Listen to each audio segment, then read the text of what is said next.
बिस्मिल्लाहिर्रहमानिर्रहीम। मर्तबा आदम ने जो दुआ मांगी, हाथों को उठा के कहा अल्लाहुम्मा इन्नी अस्अलुका बिहक़्क़ि मोहम्मद व अंतल महमूद व बिहक़्क़ि अली अंता आला व बिहक़्क़ि फातिमा अंता फातिरुस समावाति वल अर्ज़ बिहक़्क़ि हसन अंतल मोहसिन व बिहक़्क़ि हुसैन अंता खदीमुल एहसान नज्जैतनी के परवरदिगार, इनका वास्ता मुझे नजात दे दे। आज का वास्ता नहीं है, उस वक्त का वास्ता है। नबियों की दुआ भी बगैर वास्ते के नहीं होती, तो आपकी हमारी होगी। उसका करम है जो दे रहा रोटी, वरना तो तुम्हारे रिस्क को रोक ले। यही तस्करा अल्लाह ने नबी आदम का, ये तस्करा सूरह बकरा सेकंड सूरह कुरान का, उसकी 36 आयत में किया कि कैसे उन्होंने मांगा और मैंने तौबा को कबूल किया। अल्लाह कहता है बिस्मिल्लाहिर्रहमानिर्रहीम फतलक्का आदम मिन रब्बिही कलिमातिन फताबा अलैहि इन्नहु हुवत तव्वाबुर रहीम, कि आदम को हमने चंद कलिमात की तालीम दी, जब वास्ता दिया तो हमने तौबा कबूल किया और हम बड़ा तौबा कबूल करने वाले हैं। ये कलिमात के बारे में नबी इब्राहिम की तरफ भी जिक्र हुआ। अगर आप जनाब इब्राहिम का जिक्र सुनेंगे तो उनमें भी ये कलिमात का जिक्र है कि इज़् तरा इब्राहिम रब्बहु बिकलिमात, कि हमने इब्राहिम को चंद कलिमात की तालीम दी। अल्लाह के रसूल से पूछा कि ये कलिमात है क्या? आदम की तौबा कबूल हो रही, इब्राहिम की दुआ कबूल हो रही, तो आपने कहा, ये सारे उलमा लिखते, आप रसूल ने कहा कि वो मेरा नाम है, मेरे भाई अली का नाम था, मेरी बेटी फातिमा का नाम था, मेरे बेटे हसन और हुसैन का नाम था। तो इन वास्तों के साथ तो हमेशा कोशिश करो कि बगैर वास्ते के कभी दुआई नहीं करना। जितनी तुम दुआएं मांगोगे और जितनी तुम चाहते हो कि तुम्हारी दुआ कबूल हो, तो इनका वास्ता तो वास्ता देके दुआ मांगो। ये चक्कर में पढ़ो ही मत के डायरेक्ट मांगे। अल्लाह का शुक्र है कि हम डायरेक्ट वाले नहीं है, वास्ते वाले। सलावत पढ़े मोहम्मद वाले वाले।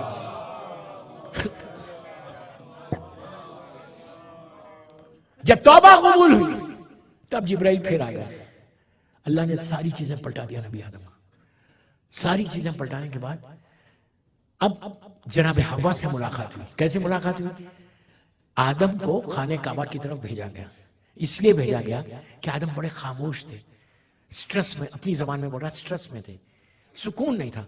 अल्लाह ने कहा आदम हमने तुमको सब कुछ दे दिया और सुकून नहीं है, जाओ मेरे घर को। उस वक्त काबा था, ऐसा काबा नहीं था। आज जहाँ काबा है, ये काबे की बिल्डिंग इस वजह की तो जनाब इब्राहिम और इस्माइल ने बनाई, लेकिन इससे पहले भी वो जगह पे काबा था। नूर का खैमा था, एक नूर का खैमा होता था, उसके अतराफ मलाइका तवाफ करते थे। जमीन पे तो कुछ नहीं, मलाइका मुसलसल तवाफ होता था। कब तक रहा ये नूर का खैमा? 2000 साल तक। इन्हें जनाब आदम के 2000 साल तक, जब जनाब नूह का जमाना, मैं आपको कंप्लीट हिस्ट्री बता रहा, 2000 साल तक ये रहा। नहीं, नबी इदरीस का जमाना, सारे जमाने में एक नूर का खैमा था। ये हुआ क्या? जब तूफान नूह आया और जब पानी पहुंचा मक्के में, तो अल्लाह ने इस नूर के खैमे को आसमान में उठा लिया, उठाकर, लेकिन कश्ती नूह भी 7 चक्कर लगा के ही आगे बढ़ी थी। ये 7 चक्कर का भी अजीब है, जो हम 7 चक्कर लगाते ना, वो उस वक्त कश्ती नूह भी ऐसी आगे बढ़ी। तो अल्लाह ने कहा कि आदम तुम हमारे घर जाओ। तो एक बात समझ में आई, स्ट्रेस को दूर करना है तो काबा जाओ, उम्रे पे जाओ, 7 चक्कर वहां पे तवाफ करो, अल्लाह सुकून अता करता। और ये आजमाई हुई चीज है। दोनों पहुंचे जिब्राइल के साथ, वहां से ये सफा पहाड़ी पे गए। कौन? आदम। सफा पहाड़ी पे गए, उधर से जनाब हवा मरवा पहाड़ी से सफा पहाड़ी आई। दोनों की मुलाकात जमीन पे पहले हो रही, पहली दफा हो रही। जन्नत में थे साथ, दुनिया में आने के बाद पहली जो मुलाकात हुई वो सफा और मरवा पहाड़ी। इसीलिए उसको बोलते हैं कि जबले रहमा वही करीब है। दोनों आए, जिब्राइल ने बताया आदम ये तुम्हारी बीवी हवा है। 200 साल में चेहरे का रंग बदल गया था दुनिया में आने के बाद। दोनों की मुलाकात हुई, फिर उनका वहां निकाह हुआ। अब इनकी हैप्पी मैरिड लाइफ शुरू हुई। भाई टाइम क्या हो रहा?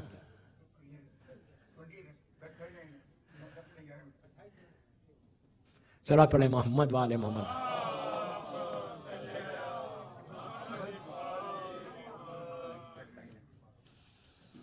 अच्छा 39, चलो मुझे 1 मिनट और मिल गया। यहां तो 1-1 मिनट काउंट करके पढ़ना पड़ रहा। तो एनिया दोनों की मुलाकात हुई।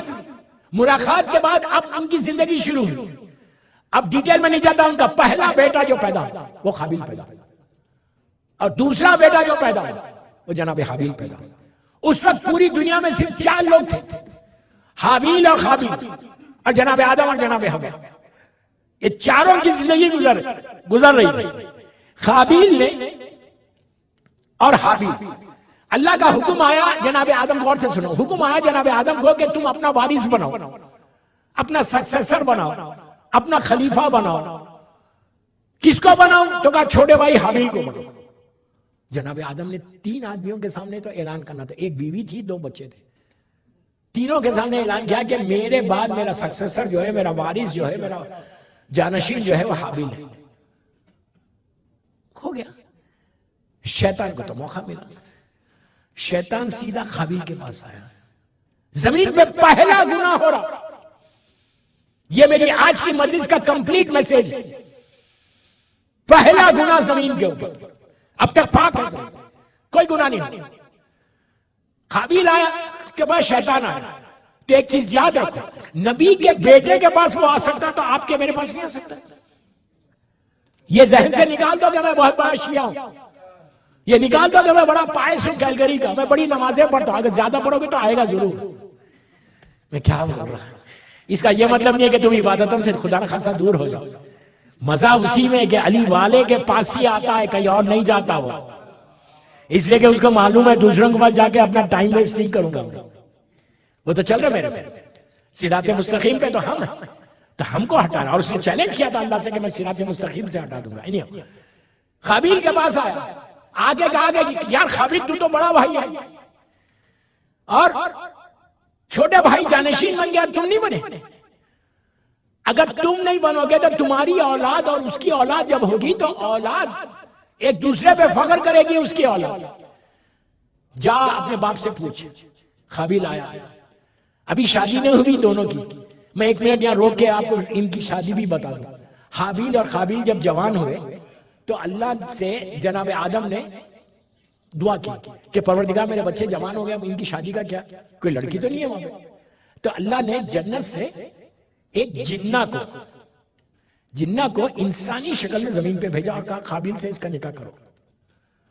और एक हूर को इंसानी शक्ल में दुनिया में भेजा, कहा इससे हाबिल का निकाह करो। दोनों के निकाह शुरू से हलाल हुआ, 8 या 9 नस्लों तक, जनरेशन हलाल था। उसके बाद फिर कजन्स में शादी होने लगी। काबिल की शादी है जिन्ना से, लेकिन वो इंसानी शक्ल में आई थी, और हूर इंसानी शक्ल में आई थी, उससे जनाब हाबिल की शादी हुई। दोनों की शादी हुई। शादी होने के बाद अब खलीफा बनाया गया। जब खलीफा बना, काबिल ने आके जनाब आदम से कहा कि मुझे ये हक मेरा है, प्लीज गौर से सुनो, ये हक मेरा है, मैं आपका वारिस होना चाहिए। तो आदम ने स्ट्रेट जवाब दिया कि काबिल ये मैंने नहीं बनाया, उसने बनाया। अरे यार, पहले नबी का वारिस अल्लाह बनाए। अरे क्या सुन रहे यार, पहले नबी का वारिस अल्लाह ने बनाया। सारी तारीखों में यही है। तो आखिरी नबी का वारिस उम्मत थोड़ी बनाएगी। अल्लाह, हमेशा याद रखो, नबी का वारिस अल्लाह बनाता है, उम्मत नहीं बनाती। बात क्लियर हो गई। गदीर जो हुआ ये हुक्म इलाही से हुआ। अब आप मानो नहीं मानो, सकीफा वाले अलग है, गदीरी अलग है। हम गदीरी है जिसको अल्लाह ने बनाया। तो बहरहाल पहले नबी का वारिस जब बना, बनने के बाद आदम ने कहा मैंने थोड़ी बनाया, वो तो अल्लाह ने बनाया। अब ये गया, कहा आप अपनी मर्जी से, कहा नहीं। अब सुनो, इसलिए मान ही नहीं रहा था नबी की बात, बाप की बात नहीं मान रहा था, शैतान लगा हुआ है पीछे। तो नबी आदम ने कहा अच्छा ऐसा है कि तू जानना चाहता है कि अल्लाह ने बनाया या मैंने बनाया? नजर कर। पहली नजर जमीन पे हुई। जो आप नजर करते हैं ना, ये आज की नहीं है, ये उस वक्त से। नजर को ये मत बोला कि नजर फातिहा क्या है, ये देना, नजर मानना कुरान से। कुरान में सूरह दहर है, पूरा सूरह दहर नजर के ऊपर है। ये मासूमीन की सीरत है। आप मौला अब्बास की नजर करें, मासूमीन की नजर करें, शहजादी। मैं इंशाल्लाह इन मजालिस में बताऊंगा, जब 1 घंटे का टाइम मेरे पास आएगा, जब बताऊंगा 10 दिन के बाद। अभी तो नहीं, सिलसिले के वक्त निकलते जा रहा। तो कोशिश करो कि नजर मानो। इंशाल्लाह मौला हसन का दस्तखान आ रहा, या मौला हसन की विलादत, उसकी नजर। बरं, जब मैं आगे बढ़ूंगा तो जब बताऊंगा। तो उस जमाने, बस यही आखिरी बात कर रहा, उस जमाने में नजर का सिस्टम क्या होता था? जनाब हाबिल के पास जानवर थे, शीप गोट ये। और हाबील जो है खेती बाड़ी करता था, फील्ड्स थे। तो जनाब हाबील ने क्या किया, एक खूबसूरत बकरे को, शीप को लिया, जिसके कान दांत सब बराबर थे, लेके जाके पहाड़ पे रखना था, उस पहाड़ की चोटी पे रखा। हाबील खेती बाड़ी थी, उसने कहा अल्लाह खाएगा थोड़ी, ये वो लेके जाके उसने रख दिया। उस जमाने में कबूलियत नजर ऐसी होती थी, पहली नजर कबूल हो रही, आसमान से आग आती थी, जिसको कबूल करना था उसको ले लेते थे। आसमान से आग आई, दोनों भाइयों ने दी नजर, आग आई और हाबील की नजर कबूल हुई, बकरा एक्सेप्ट कर लिया। यही वो बकरा है जो पलट कर आया जनाब इस्माइल के लिए। क्या हिस्ट्री सुन रहे यार आप? यही वो बकरा जनाब इस्माइल के लिए जो बकरा आया था, यही वो बकरा। जब नजर कबूल हो गई तो अब तो कुछ कर ही नहीं सकता था। शैतान ने कहा हाबील अब तू इसी तरह रहेगा, बेहतर यह है कि हाबील का मर्डर कर दे।